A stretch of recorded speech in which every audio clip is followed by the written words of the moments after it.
बिस्मिल्लाहिर्रहमानिर्रहीम। अस्सलाम वालेकुम। आप देख रहे हैं विंटेज ईट्स चैनल। आज हम अपने किचन में बना रहे हैं आम का अचार, लेकिन इस अचार में हम ऑयल इस्तेमाल नहीं करेंगे। ये बहुत ही आसान और बहुत ही मज़ेदार अचार बनेगा। चलें इसे बनाना शुरू करते हैं।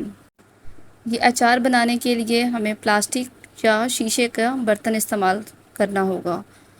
अब हम इसमें मसाले डालेंगे। ये वही मसाले हैं जो हम आम के अचार में डालते हैं। इसमें है 1 टेबलस्पून सौंफ है, 1 टेबलस्पून ज़ीरा है, 1 टेबलस्पून कलौंजी, 1 टेबलस्पून मेथी दाना और 1 टेबलस्पून ही साबुत काली मिर्च है और 1 टेबलस्पून ही खुशक धनिया है। इन सब चीज़ों को हल्का सा ड्राई रोस्ट कर लेंगे। अब हम इसमें कुछ स्पाइसेस ऐड करेंगे। 1 टेबलस्पून नमक, हाफ़ टेबल स्पून सुरख मिर्च है और 1 टीस्पून हल्दी है।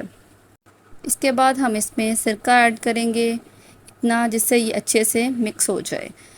आप इस तरह अचार बनाकर देखें, ये बहुत मज़े का बनता है। इसको चावल के साथ या पराठों के साथ खाएं, ये बहुत मज़े का लगेगा और ये ख़राब भी नहीं होगा। इसमें ऑयल नहीं है। आप एक बार इस तरीके से अचार ज़रूर बनाएं। आपको पसंद आए तो फिर मेरे चैनल को लाइक, शेयर और सब्सक्राइब भी करें।